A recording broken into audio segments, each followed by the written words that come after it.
이번에 지원 전략 설명회 오신 분들 계신가요? 작년? 아무도 안 계신가요? 작년까지는 저희가 대학마다의 구체적인 데이터들을 35개 대학의 데이터를 쫙 나열하는 방식으로 진행을 해서요. 그 시간도 굉장히 길고 또 너무 좀 지루하다라는 의견들이 있어서 올해부터는 약간 방식을 바꾸어서 진행을 하게 되었습니다. 자, 이름하여 약학대학 합격을 위한 테크니컬 포인트 5라는 주제로 진행이 될 예정인데요. 크게 5가지 전략을 여러분들께 설명을 드리고자 합니다. 자, 가장 먼저는요, 올해 우리가 약대에 합격하기 위한 입시 상황에 대한 분석을 먼저 할 건데요. 일단 기본적으로 약대에 들어가기 위한 가장 중요한 요소죠. 이 피트 분석에 관한 얘기부터 여러분들과 함께 하도록 하겠습니다. 올해 여러분들이 받은 점수가 어떤 점수고 이게 전체적인 수험생들 분포가 어떻게 나타났는지 확인을 하셔야 되기 때문에 PT에 대한 얘기 잠깐 하도록 하고요. 그 이후에는요, 피트 이외에 여러 가지 약대 지원을 고려하게 만드는 주 요소들에 대해서 살필 텐데요. 그 중에서도 올해 여러분들이 꼭 주목하셔야 할 2020 핫이슈라고 해서 정말 중요한 얘기들을 여러분들과 함께 입시 상황 분석이라는 주제로 이야기를 해보도록 하겠습니다. 그 이후에는요, 이제 이러한 입시 상황을 바탕으로 실제 수험생들의 지원 패턴이 어떻게 나타나고 있는지, 그리고 각각의 대학에 합격하기 위해서 필요한 점수는 몇 점 정도였는지 과거의 최저점을 확인하고 올해의 최저점을 예측해보는 시간을 갖도록 하겠습니다. 그래서 데이터 분석을 하도록 하고요. 자, 마지막으로는요, 이러한 부분들을 바탕으로 앞으로 우리는 어떤 전략을 수립해야 되는지 지원 전략을 수립하는 단계로까지 총 한 5가지 전략을 여러분들께 말씀을 드릴 텐데요.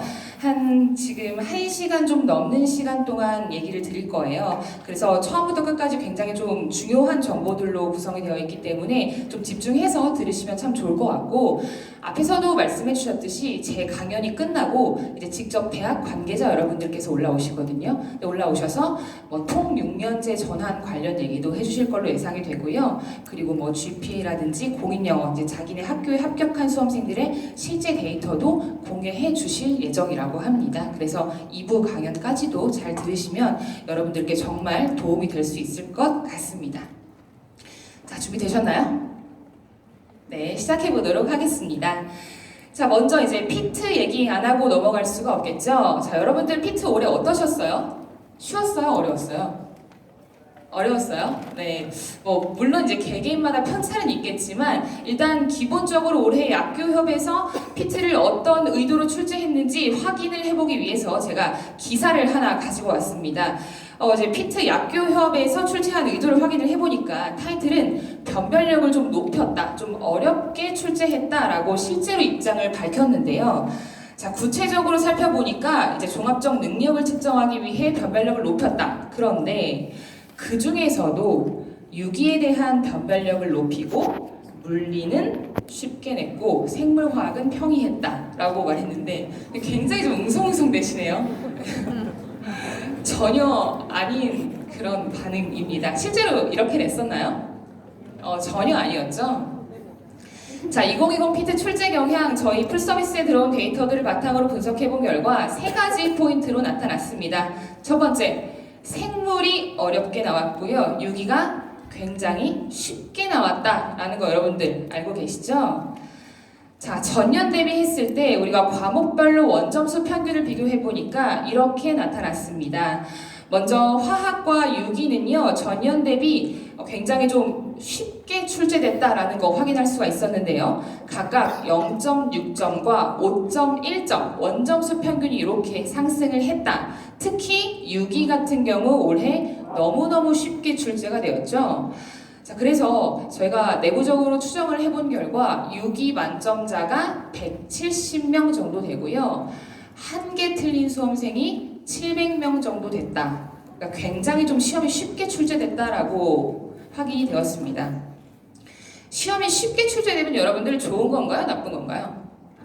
별로 좋은 것 같진 않죠. 왜냐하면 시험이 좀 어려워야 변별도 생기고 좀 시험 자체에 대한 공신력도 높아질 수밖에 없는데, 이 시험이 어렵다라고 하는 거는 너무 이제 상위권에 많이 수험생들이 몰리다 보니까 하나만 틀려도 내 등수 100분이라든지 표준 점수가 쭉쭉 밀리는 현상이 발생하죠. 그래서 올해 6기 좀 잘 못 본 수험생들 같은 경우는 점수 획득 아무래도 좀 어려우셨을 거다라고 예상이 됩니다. 자, 그런 다음에 이제 물리와 생물은 오히려 원점수 평균이 각각 3.8점, 5.4점 떨어졌습니다. 생물의 하락폭이 좀 굉장히 컸죠. 5.4점이나 떨어졌는데 작년 같은 경우 좀 생물이 쉽기도 했고 어쨌거나 조금 이제 과목별로의 편차가 워낙 좀 심해졌다라는 거를 우리가 확인을 할 수가 있었습니다. 그래서 어쨌거나 이제 등락의 총 합계만 놓고 보면은 전년도와 표준 점수라든지 이런 분포가 좀 비슷해졌다라고도 생각을 할 수 있겠지만 이제 포인트는 이거죠. 남들이 다 잘 본 6위를 나는 얼마나 잘 봤느냐, 그리고 남들이 다 못 본 생물을 나는 어떻게 봤느냐라고 하는 것이 올해 피트의 고득점을 획득하기 위한 가장 중요한 포인트였다라고 저희가 확인이 되었습니다. 자, 그래서요, 어쨌거나 각각 과목별로 어떻게 이제 점수를 받았느냐에 따라서 점수 체계별로의 편차가 굉장히 좀 커지는 현상이 발생을 했습니다. 자, 무슨 말이냐 한번 보실게요. 자, 저희 풀서비스에 들어온 2명의 실제 점수를 저희가 지금부터 공개를 해보도록 하겠습니다. 두 학생의 원점수를 보니까 자, 이렇게 받은 수험생들이에요. 자, 화학과 물리 같은 경우 두 학생 비슷하게 이제 점수를 받았고요. 6위 같은 경우는 B가 월등히 잘 받죠. B는 이제 100점이었고 A는 75점이었습니다. 반면에 생물 같은 경우는 누가 더 잘 받죠? A가 이제 훨씬 잘 받죠. 그래서 각각 이제 결론만 놓고 말하자면은 6위 같은 경우는 B 학생이 잘 받고 생물은 A가 잘 받다라고 이제 우리가 확인이 되었는데요. 이제 6위 생물 각각 원점수 기준으로 한 23, 25점 정도 차이가 나는 그런 두 학생이었습니다. 자, 이 두 학생의 표준 점수를 한번 살펴볼까요? 자, 표준 점수 보니까 두 학생 둘 다 이 같은 원점수 대비했을 때 265점대라는 어떤 비슷한 수준의 표준 점수를 받을 수 있었는데요. 자, 만약에 이제 이 두 학생이 대학에 지원을 할 때 그 표준 점수를 동일한 가중치로 반영하는 대학에 지원했다라고 하면은 결과는 아마 비슷하게 나타날 겁니다. 그렇죠? 자, 그런데 이제 문제는 이 두 학생이 100분위를 반영하는 대학에 지원하면 어떻게 될까요? 100분위. 누가 더 유리할 것 같으세요? 감이 잘 안 오시죠? 자, 100분위를 봤더니 B와 A의 점수 차이가 30점 가까이 발생했습니다. 왜 그럴까요? 네, 6위 때문이었어요. 자, 제가 앞에서 아까 말씀드렸죠. 6위 같은 경우에 원체 상위권에 많이 몰려있다 보니까 한두 개만 틀려도 100분위 점수가 쭉쭉 하락합니다. 둘 다 지금 원점수 차이가 두 학생 둘 다 아까 몇 점 차이였죠? 한 25점 수준으로 둘 다 똑같이 차이가 났는데 100분위 같은 경우 보니까 6위가 둘 점수 차이가 20점 넘게 나타났습니다. 반면에 생물은 어때요? 한 5.5밖에 차이가 나지 않죠? 왜냐면 너도 나도 시험을 못 봤기 때문에 나 하나 조금 더 못 본다라고 해서 크게 100분위가 떨어지진 않아요. 그렇지만 6위 같은 경우는 다 잘 봤기 때문에 나만 못 보면은 굉장히 좀 그 100분위가 손해볼 그런 가능성이 많은 시험이었다라고 확인이 된다는 거죠. 자, 그렇기 때문에 여러분들 중에서 뭐 물론 이런 경우가 없는 수험생들도 있고 있는 수험생들도 있을 수 있겠는데 그 100분위 표준 점수 중에서 본인이 유리한 점수를 여러분들이 꼭 확인을 하셔야 됩니다. 어디서 확인할 수 있냐? 그 풀서비스 들어가시면은 내 피트 점수별로 과목별 가중치 어디 대학이 유리한지 나오는 그런 메뉴가 있어요. 그래서 들어가서 보시면은 아, 나는 100분위 대학에 지원하는 게 유리하겠다. 아니면 표준 점수 반영하는 대학에 지원하는 게 유리하겠다라고 이제 결과가 나오니까요. 성적 결과에 따라서 내 위치를 좀 명확히 파악하실 필요가 있습니다. 올해 피트 같은 경우는 또 유난히 유기와 생물에 대한 어떤 이슈가 있기 때문에 특히 유기에 대한 어떤 점수 획득이 가장 좀 중요했다라고 말씀을 드릴 수 있을 것 같아요. 자, 그래서 어쨌거나 과목별로는 이렇게 나타났다라는 거 확인이 된다라고 하면 전체 수험생들이 그럼 도대체 어떻게 분포가 되었는지 전년도와 한번 비교해서 봤더니 전체 표점이 작년보다 약간씩 조금씩은 떨어졌다라고 확인이 되었는데요. 자, 파란색 그래프가 전년도 2019 그래프고요. 빨간색 그래프가 올해 2020 학년도의 그래프입니다. 세로축이 이제 인원의 비율을 나타내는 퍼센트고요. 가로축이 표준점수 그래프인데요. 이제 우리가 흔히 200점 미만은 크게 의미 있는 점수가 아니기 때문에 200점부터 10점 단위로 이렇게 쪼개서 그 290점까지 살펴보니까 분포가 이렇게 나타났어요. 자, 어떻게 우리가 이거를 해석할 수 있는지 저와 함께 보겠습니다. 일단 가장 고득점이라고 말씀드릴 수 있는 270, 80 구간입니다. 자, 이 구간의 수험생들의 비율을 봤더니 작년보다는 조금 늘어났다라는 걸 저희가 확인을 할 수가 있었습니다. 왜냐하면은 생물과 물리의 어떤 난이도 상승폭이 굉장히 컸기 때문에 작년이랑 똑같이 네 과목을 다 잘 본 수험생의 경우는 작년보다는 표준 점수 획득이 조금은 더 유리했다라고 우리가 해석할 수가 있다라는 그런 거고요. 근데 우리 대부분은 이 구간에 속하지는 못하잖아요. 그쵸? 자, 그렇기 때문에 수험생들의 가장 최다 경합 구간인 240에서 260점대를 볼 필요가 있겠습니다. 자, 이 점수대 수험생들을 확인해 보니까요. 비율이 전년보다 오히려 감소했다라고 확인이 되었는데요. 왜 그러냐 했더니 아까 말씀드린 그 유기에 대한 어떤 굉장히 영향력이 컸다. 그래서 전체적인 수험생들의 어떤 표준 점수가 약간씩은 조금씩 하락했다라고 우리가 해석이 가능한데요. 자, 그러면은 여기에 해당하는 수험생들이 다 어디로 이동했느냐? 바로 이 이전 점수대인 220에서 240점대로 다 밀렸다라고 우리가 확인이 되었습니다. 그래서 결과적으로 놓고 봤을 때는요, 수험생들 전체적으로 표준 점수가 약간씩 아주 조금씩 떨어지는 결과가 나타났다라고 우리가 해석을 할 수가 있을 것 같아요. 그래서 여러분들이 나 표준 점수 좀 떨어진 것 같은데 라고 우려하지 마시고요. 나뿐만 아니라 얘도 쟤도 다 떨어졌다라고 생각을 하시고, 지금부터는 이제 떨어진 거는 어쩔 수 없어요. 이미 끝났잖아요. 그러니까 여기 이제 떨어진 수험생들이 어떻게 퍼져서 어떤 대학에 지원할 것인지 집중을 하는 게 더 필요할 것 같습니다. 그래서 자, 실제 이제 점수대별로 수험생들이 어떻게 퍼질 수밖에 없는지를 한번 확인해 보셔야 될 텐데, 자, 그렇다라고 했을 때 지금까지 이제 PT에 관해서 잠깐 살펴보셨다라고 하면 우리가 약대에 들어가기 위해서 PT 이외에 고려해야 할 요소들이 상당히 많잖아요. 자, 지금부터는요, 올해 2020 학년도에 여러분들이 꼭 체크하고 넘어가셔야 할 여러 가지 이슈들에 대해서 살펴보실 텐데요. 크게 두 가지로 한번 보겠습니다. 첫 번째는요, 전형 요소의 변화 부분부터 저와 함께 확인하고 넘어가도록 할 텐데요. 그 전형 요소 같은 경우는 사실 매년 약대에서 굉장히 좀 계속해서 변화시키는 부분 중에 하나입니다. 왜냐하면 우리 약대는 앞으로 이러이러한 친구들을 뽑고 싶어 라는 약대들도 있고, 이렇게 뽑았더니 좀 별로더라 라고 해서 전형 요소를 막 바꾸는 경우들도 상당히 많이 있는데요.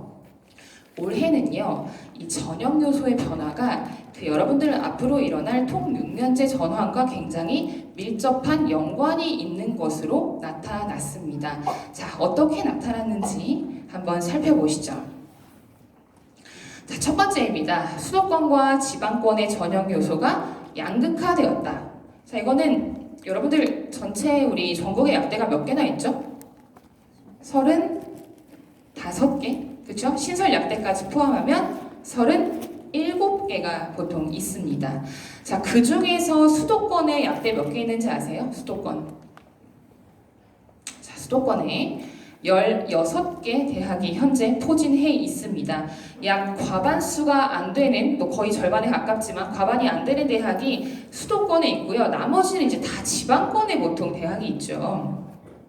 자, 근데 원래 전통적으로 수도권과 지방권에서 수험생들을 선발하고자 하는 기조가 조금씩 달랐는데, 올해 들어서 이러한 경향이 더욱 심해지고 있습니다. 자, 한번 보실게요. 자, 올해 모집 요강 기준으로요, 수도권과 지방권의 전형 요소별 평균 비율을 보니까 이렇게 나타났습니다. 특히 이제 가장 중요한 피트의 경우는 지방권이 한 60% 가까이 반영하는 데 비해서 수도권은 그거의 절반인 한 34%밖에 반영하지 않는다라고 나와 있고요. 반면에 서류 같은 경우는 수도권 대학 같은 경우는 22%, 지방권은 그거의 10분의 1 수준인 2.6%밖에 반영하지 않습니다. 근데 원래는요, 이렇게까지 그 편차가 심하지는 않았거든요. 근데 갈수록 특히 올해 들어서 이러한 경향이 심해지고 있는데, 일단 여러분들 좀 그렇게 접근을 하시면 좋을 것 같아요. 이제 몇몇 수도권 대학 중에 일부가 우리 이제 통 6년제로 전환하겠다라고 입장을 발표하고 있는 상태죠. 그렇다 보니까 앞으로 신입생, 수능을 갓 치른 어리고 어떤 우수한 수험생들을 선발을 하려고 보니까 지금 약대를 뽑는 인원과 어떤 수준을 좀 조정하고 싶다라는 어떤 움직임을 보이고 있다고 여러분들이 해석하시면 될 것 같아요.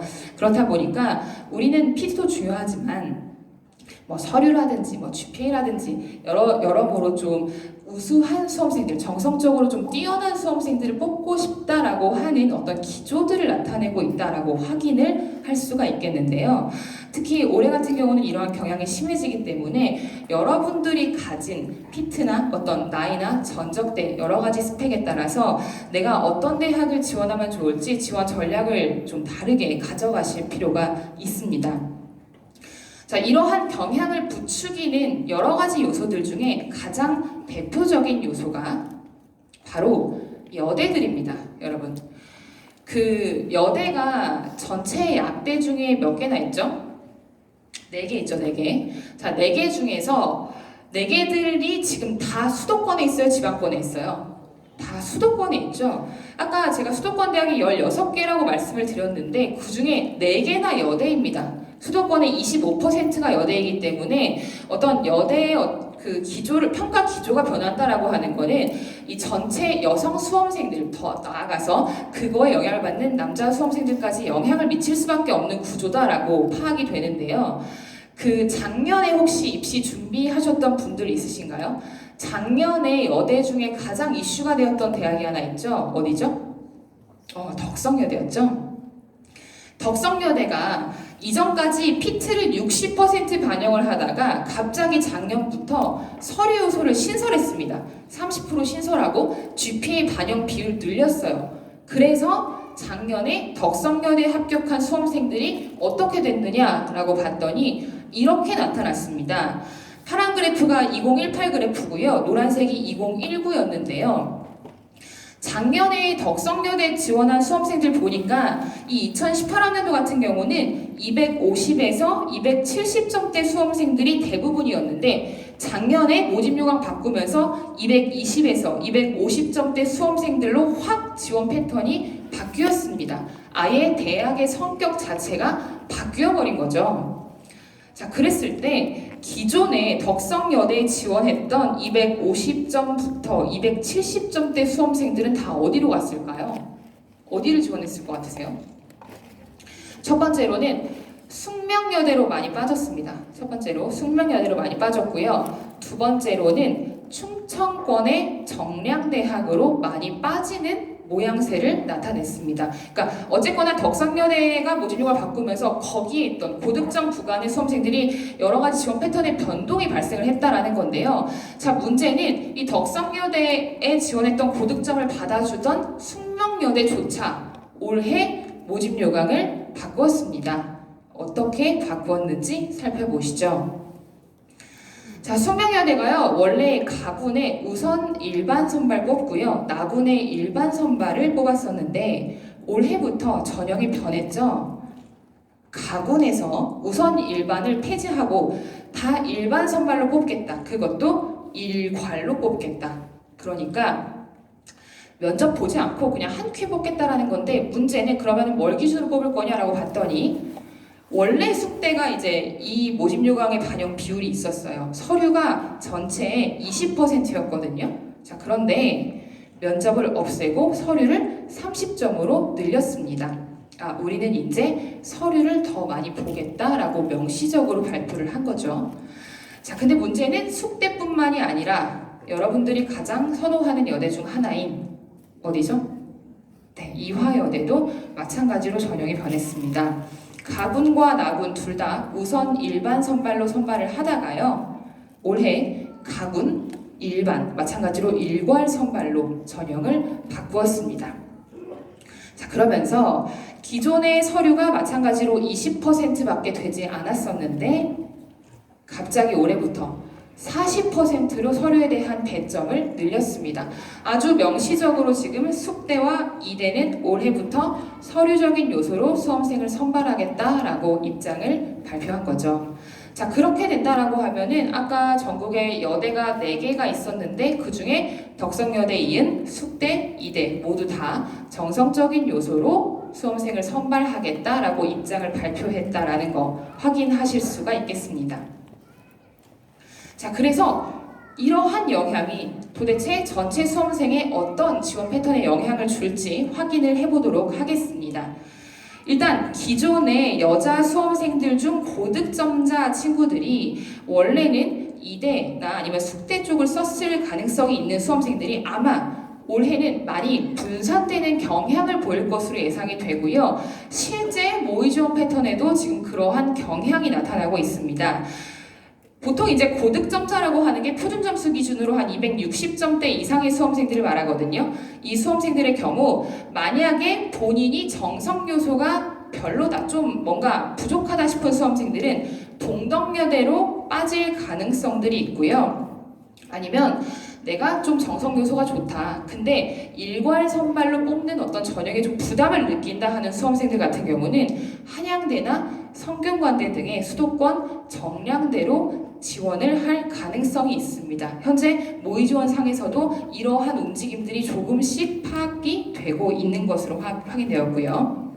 그리고 그 이하의 수험생들 있죠? 230에서 250점대 같은 경우는 이제 숙명여대나 덕성여대, 원래는 그 고득점 수험생들이 지원했을 법한 대학인데요. 230에서 250점대 수험생들이 숙명여대나 덕성여대 쪽으로 지원을 할 가능성이 있다라고 확인이 됩니다. 이제 이화여대 같은 경우는 사실 누구나 써보고 싶지만 너무 위험 부담이 커서 여러분들 그 관심 대학으로 다 지정을 해놓은 상태거든요. 지금 확인을 해보니까. 근데 넣을지 말지 지금 계속해서 눈치 싸움을 보고 있는 걸로 제가 여러분들의 표정에서 다 알 수 있습니다. 그렇죠?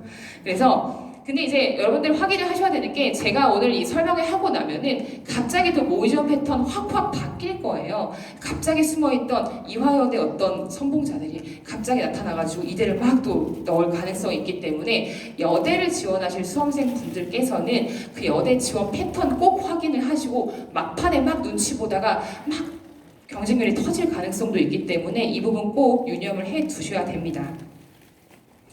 그 다음 두 번째로요, 여대 같은 경우는 서류의 반영 비율 플러스 또 하나 따지셔야 되는 게 GPA 반영 비율도 꼭 생각을 하셔야 됩니다. 여성 수험생들 가장 무서운 게 뭐냐면 피트 점수 좀 낮지만 GPA 관리를 엄청 열심히 한다는 특징이 있어요. 대체적으로 지원한 수험생 전체가 다 90점대죠. 특히나 GPA 같은 경우는 우리가 일반적으로 서류 요소다라고 정량 요소다라고 생각을 많이 하시는 분들이 있는데 사실은 굉장한 정성 요소 중에 하나입니다. 왜냐하면 GPA 우리 뭐 나와 있죠? 출신, 대학 나와 있고, 출신, 학과 나와 있고, 무슨 과목 들었는지, 이게 얘가 학교 생활 어떻게 했는지 나타내주는 굉장히 중요한 그 서류 요소거든요. 그래서 보시면 아시겠지만 우리가 흔히 말하는 정성대 또는 서류대에 보시면 GPA 반영 비율이 상당히 높습니다. 그래서 이 GPA에 대한 것들도 꼭 생각을 하셔서 여대 쓰실 수험생분들은 좀 강점이 있는지 확인을 하실 필요가 있다라는 거 말씀을 드릴 수 있을 것 같고요. 자, 결과적으로 말씀을 드리면 여대 전반적으로 정성화에 대한 경향이 매우 뚜렷하다. 그렇지만 그렇기 때문에 기본적인 스펙, 우리가 흔히 말하는 GPA 한 93점, 토익은 930점, 그리고 출신대가 중경외시 플러스 자교인 숙대까지 그 정도 이상의 수험생들이 좀 지원할 경우에는 유리하게 작용할 수가 있겠다라고 조심스럽게 예측을 해볼 수가 있을 것 같습니다. 그래서 어쨌거나 이러한 여대의 선발 기조 변화 때문에 올해 수도권과 지방권의 격차가 점점 커진다라고 말씀을 드릴 수가 있을 것 같은데요. 자, 그러면 수도권과 지방권의 격차를 더 크게 만드는 가장 큰 이슈 중에 또 하나죠. 올해 여러분들의 초미의 관심사인 신설 약대의 영향, 전북대와 제주대 어떤 수험생들이 쓰고 어떻게 선발을 할지 함께 살펴보시겠습니다. 자, 일단 전북대와 제주대가 어떤 영향을 미치는지 확인을 해보려면 이 두 대학이 수험생을 어떻게 선발하는지 일단 확인을 하셔야 될 것 같은데요. 자, 모집요강 한번 보겠습니다. 전북대 같은 경우는요, 모집요강 간학원 공통으로 피트를 500점, 전체의 50% 정도 반영한다라고 이야기를 했고요. 서류 요소에 대한 배점은 별도로 두지 않았습니다.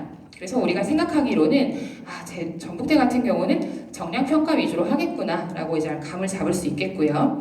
그 다음에 표준 점수를 반영합니다. 그리고 전북 지역이라는 특징이 있고 가군의 특별 전형이 있고요. 나군의 일반 전형이 있습니다. 그래서 이 지역에 이제 지원하려는 수험생들의 패턴 자체에 조금 영향을 미칠 것이다라는 게 어느 정도 추측이 되는데요. 이건 잠시 후에 다시 한번 자세히 살펴보도록 하고요. 마찬가지로 제주대 보겠습니다. 제주대도 PT에 대한 반영 비율이 650점, 전체의 65%고요. 서류 배점 마찬가지로 없습니다. 그래서 제주대도 정량평가를 시행을 하겠다라는 거 확인할 수 있으시겠고 가군의 면접이 없습니다. 오로지 피트로만 뽑겠다라고 입장을 발표한 상황이고요. 간학군 둘 다 일반 특별 전형 다 나타나고 있습니다. 그리고 100분위를 반영한다라는 특징이 있기 때문에 내가 100분위가 좀 유리하다라는 수험생들이 면접에 부담을 느끼거나 또는 피트가 좀 잘 봤다라는 수험생들, 오케이 난 이번에 제주도로 한번 가보겠다 하는 수험생들이 분명히 나타날 것이다 라고 생각이 됩니다. 자, 그래서 이런 두 학교가 전체 약대에는 어떤 영향을 미치는지 저와 함께 살펴보시도록 하죠. 자, 전북대, 제주대의 가장 큰 특징이 뭡니까? 일단 둘 다 지방권에 있다라는 특징이 있죠. 자, 지방권에 있다라고 하면 요 근방의 지역에 영향을 미칠 가능성이 있다라는 그런 이야기이기도 한데요. 영향을 미치는 수험생들에는 어떤 수험생들이 있을까요? 일단 이 지역 근처에 사는 사람들, 그리고 이 지역 근방의 대학에 다니는 사람들, 그리고 이 지역 근방의 대학에 지원할 수험생들한테 분명한 영향을 미칠 것이다 라고 우리가 확인이 되는데, 그렇다면 이 지역 근방에 어떤 대학들이 영향을 받을까 살펴봤더니, 자, 대체적으로 이제 이러한 대학들이 아주 직격탄을 맞고 있는 것으로 제가 확인이 되었습니다. 그게 전라권과 경상권의 그런 대학들이 영향을 많이 받았는데요. 특히 이 대학들 중에서 각각 표준 점수를 반영하냐, 100분위를 반영하냐에 따라서 굉장히 수험생들의 지원 패턴이 다양하게 나타나는 것을 확인을 할 수가 있었는데, 구체적으로 어떤 식으로 영향을 받고 있는지 제가 한번 확인을 해봤습니다. 자, 지금 모의 지원 패턴을 확인을 해보니까 구체적으로 이런 식으로 영향을 받고 있다라는 건데, 여러분들 이거 그 벤 다이어그램이라고 아시나요? 네, 우리 중학교 때 배우는 거죠. 전북대 동그라미 안에 있는 대학들이 전북대 영향권에 있는 대학으로 나타났고요. 제주대 동그라미 안에 있는 대학들이 제주대 영향을 받고 있다라고 이제 명시적으로 나왔습니다. 같이 살펴보시도록 하죠. 자, 전북대에 일단 가장 큰 영향을 받는 대학 중에 하나가 바로 원광대와 전남대였습니다. 일단 전북대의 지역적 특성이 전라권, 그것도 국립대라는 특성이 있죠. 그렇기 때문에 이 지역의 내학인 원광대와 전남대가 굉장히 좀 직격탄을 맞았는데요. 전라권 플러스 표준 점수를 반영한다라는 특징 때문에 원광 전북, 전남 전북 이런 식으로 모의 지원을 하는 수험생들이 상당히 많이 나타났습니다. 근데 원래는요, 이 전남대 쓰는 대학들 같은 경우는 전남 조선 조합으로 보통 굉장히 많이 썼거든요, 수험생들이. 근데 전북대가 국립대라는 메리트도 있고 신설약대다 보니까 왠지 내가 처음으로 도전하면 합격할 수 있을 것이다라는 어떤 개인적인 희망을 가지고 전남 전북으로 막 이제 불을 지르는 수험생들이 상당히 많다라고 확인이 되었는데요. 근데 이제 여러분들 유념하셔야 될 게 조선대 같은 경우는 선발 인원이 52명이죠. 상당히 좀 많은 반면에 전북대는요 15명밖에 안 뽑아요. 그렇기 때문에 이거를 막 이제 지르기에는 어떤 선발 인원에 대한 부담이 분명히 있을 것이다. 그래서 현재 지금 여기 지원하는 수험생들의 점수대를 확인해 봤더니 한 220점대 수험생들이 이제 한번 해보겠어라는 어떤 원대한 포부를 가지고 지원을 많이 하는 것으로 나타났습니다. 그렇지만 그보다는 커트라인이 올라갈 것이다라고 예측이 가능하고요. 그 다음에 또 영향을 받는 대학 중에 하나가 이러한 대학들입니다. 우리가 흔히 말하는 목순인계 라인이죠. 자, 그 중에서 순천, 인제, 계명대 같은 경우는 피트에 대한 변별력보다 영어에 대한 변별력이 상당히 높은 대학입니다. 그래서 내가 이번에 피트를 잘 못 봤지만 남은 두 번의 토익 점수를 통해서 990점을 맞겠다. 그런 희망을 가지고 순천, 인제, 계명대와 전북대를 같이 쓰는 수험생도 상당히 많이 있었습니다. 자, 제주대 같은 경우 보니까요. 아까 제가 100분위를 반영한다라고 말씀을 드렸잖아요. 그래서 경상권과 전라권에서 100분위를 반영하는 대학들과 제주대를 묶어서 같이 지원하는 수험생들이 상당히 많은 것으로 나타났습니다. 자, 그런데 여러분들 사실 제주대는 좀 특이한 게 뭐냐면 가군나군에 둘 다 일반 특별을 뽑는다라고 했었잖아요. 그렇다 보니까 다른 대학과 조합을 쓰는 게 아니라 아예 가군나군 둘 다 제주로 쓰는 수험생들이 상당히 많이 나타나고 있어요. 정말 특이한 성향입니다. 다들 어떤 제주에 원대학 꿈이 있으신지 모르겠는데 지금 보니까 한 100분이 330점대 수험생들이 제주대 상당히 좀 많이 쓰는 경향들이 있어요. 근데 이게 스물스물 지금 조금씩 커트라인이 올라오고 있기 때문에 여러분들이 정말 이제 약대 입시 별로 안 남았잖아요. 그러니까 좀 신중하게 지원 전략을 수립하실 필요가 있는데 어쨌거나 제주대는 저희가 아직까지는 과거 데이터가 없기 때문에 섣불리 몇 점 정도에서 커트라인이 형성될 것이다라고 말씀을 드리기는 좀 어렵지만 어쨌거나 지금 기존의 이 경상권과 비슷한 수준에서 커트라인이 형성될 가능성이 있다라고 말씀을 드릴 수 있을 것 같고요. 이따가 이제 합격 예측 점수 확인하시면서 제주대와 전북대 점수 한번 보실 필요가 있겠습니다. 어쨌거나 지금 전북대와 제주대가 생김으로 인해서 여기 지방권, 특히 피트에 대한 반영 비율이 높은 대학 전체적으로 지원 패턴에 영향이 생기고 있다는 거 지금 확인이 되고 있고요. 그렇기 때문에 이 지방권 대학에 쓸 수험생들 같은 경우는 정말 내가 갈 수 있는 조합을 여러 가지 우선순위